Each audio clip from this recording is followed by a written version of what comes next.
Construction work यहाँ पे ईंटों के बीच में फंसा हुआ था। वो काफ़ी ज़्यादा डरा हुआ था। 2-3 दिन अपने ऑब्जर्वेशन में रखने के बाद फिर उसको वो छोड़ेंगे। सांप को अगर जब तक छेड़ोगे नहीं तब तक वो आपको काटेगा नहीं, लेकिन फिर भी डर तो रहता ही है ना। राजधानी दिल्ली में जैसे जैसे पेड़ पौधे, जंगलों और हरियाली को साफ किया जा रहा है, उसी के साथ साथ अब रिहायशी इलाकों में भी खतरनाक जानवर देखे जा रहे हैं। कुछ दिन पहले रोहिणी इलाके में एक साथ मिलने से हड़कंप मच गया। एक ऐसा ही मामला दिल्ली के स्वरूप नगर थाना इलाके के एक केशव नगर से भी सामने आया है। केशव नगर जो कि एक रिहायशी इलाका है, उसके आसपास मकान है। इस कॉलोनी के डी ब्लॉक के एक रिहायशी मकान की छत पर सांप दिखने से हड़कंप मच गया।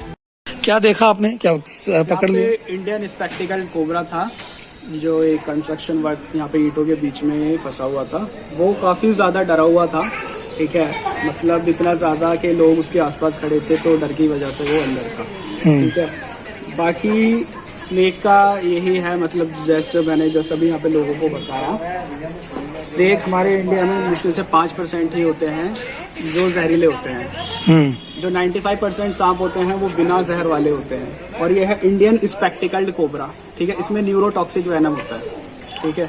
न्यूरोटॉक्सिक वेनम इतना ज़्यादा डेंजर होता है, ये सीधे हमारे ऑर्गन्स पे अटैक करता है, ठीक है। कभी भी स्नेक बाइट होने से, स्पेशली कोबरा के काटने से, ठीक है, सीधे अपने गवर्नमेंट हॉस्पिटल में जाएं। कभी भी किसी भी तंत्र मंत्र बाबा ओझा के चक्कर में ना पड़े, ठीक है। डेफिनेटली उससे डेथ ही होगी। अभी जो आपने पकड़ लिया है, क्या यहाँ पे लोग सेफ हैं अब फिलहाल? यहाँ पे बिल्कुल सेफ हैं लोग, ठीक है। बाकी अगर कोई भी सांप अगर दिखता है तो आप प्लीज दोबारा बुलाइए। अगर मैं अवेलेबल नहीं हुआ तो मैं किसी और वॉलंटियर को भेजूंगा, बट ये है कि सांप को यहाँ से सेफली रेस्क्यू कर लिया जाएगा। क्या नाम है आपकी फाउंडेशन? क्या नाम है उसका, NGO का नाम है फौना फाउंडेशन। आपका नाम? मेरा नाम है अभिषेक। ठीक है अभिषेक जी। मैम एक बार नाम और परिचय। नेहा मिश्रा। मैम क्या देखा था कल आप, और क्या माहौल था जब आपने देखा था?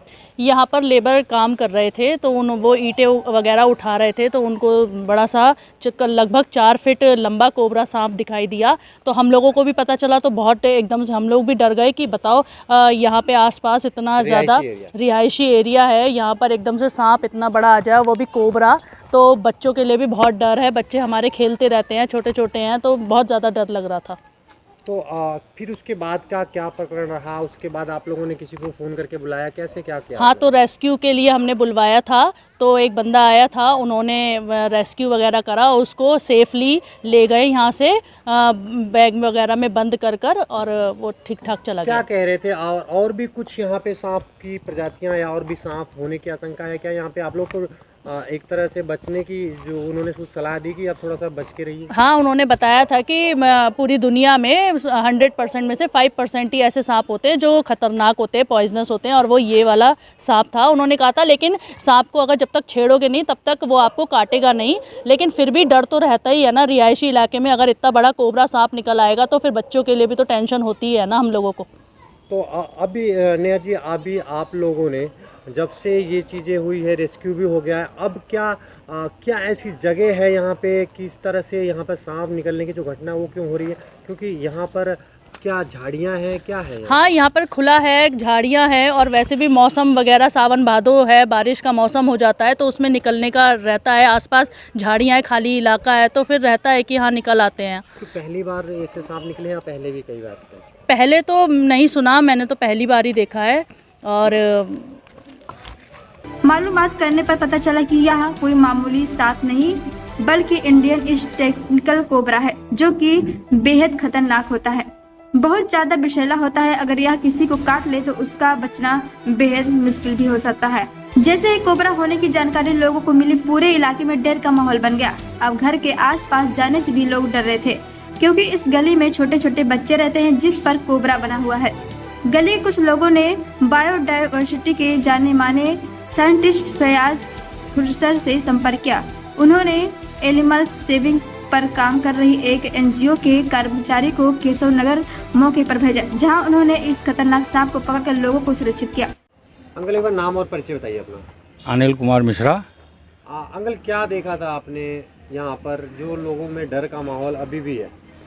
यहाँ लेबर काम कर रहा था, उन्होंने बताया कि यहाँ पे सांप है, हुल्लड़ मचाया, और कुछ लेबर यहाँ से गुम्मा उठा रहे थे तो वो चले गए काम छोड़ के, इतना बड़ा सांप था। अब उसके बाद फिर जो है हम लोगों ने यहाँ पे फ़ोन किया NGO वालों को, वो आने में कम से कम 2 घंटा लग गया, 1.5-2 घंटा जो भी हो, पूरा करेक्ट तो नहीं बता सकते। उसके बाद उन्होंने आकर के उसको पकड़ा और पकड़ने के बाद उसको ले गए, वो अपने रखा और बताया कि हम 2-3 दिन अपने पास रखेंगे इसको और इसका देखेंगे क्या है मूवमेंट, फिर उसका इसको छोड़ देंगे। नाम और परिचय बताइए। नाम मेरा राजीव कुमार है और मैं इसी सोसाइटी का रहने वाला हूँ, केशव नगर का। क्या मामला था यहाँ पे, क्या देखा था आपने, क्यों लोग इतना डरे हुए हैं? सर यहाँ पे लेबर काम कर रही थी और जैसे इन्होंने अपना काम स्टार्ट करा और ईंटें वगैरह हटाई तो यहाँ पे सांप निकला, जिसका नाम था इंडियन स्पेक्टिकल कोबरा था सांप। तो ये डर गए, इन्होंने शोर मचाया, तब हम यहाँ पे आके देखा तो फिर हमने एक NGO को फ़ोन करा, बायोडाइवर्सिटी पार्क में जो है उनको फ़ोन करा, उनको बुलाया, उन्होंने आके यहाँ पे उस सांप को पकड़ के यहाँ से लेके गए। जब जाके यहाँ पे रेस्क्यू किया है यहाँ पे सांप का। तो सर एक सांप निकला है, उसके बाद इलाके में जो है वो लोग डरे हुए हैं, डर का माहौल बिल्कुल सर, वो बोल के गए हैं, बताया भी था उन्होंने कि और भी हो सकते हैं, क्योंकि उन्होंने ये नहीं बताया था वो कि यहाँ पे कितने, मतलब एक ही निकला था। जिस हिसाब से उस सांप का हमने साइज़ वगैरह देखा तो बताया उन्होंने कि और भी हो सकते हैं, थोड़ा सा आपको सचेत रहना पड़ेगा। आज जिस कोबरा सांप को देखा गया उसने भले ही पकड़ लिया गया हो, लेकिन अभी भी इलाके में डर का बना हुआ है, क्योंकि आसपास जो झाड़ियां हैं उसमें आशंका ही है। अभी भी ऐसे खतरनाक जहरीले सांप हो सकते हैं जो किसी भी वक्त आसपास के लोगों के लिए हादसे का कारण बन सकते हैं। इसीलिए इलाके के लोग डरे हुए हैं।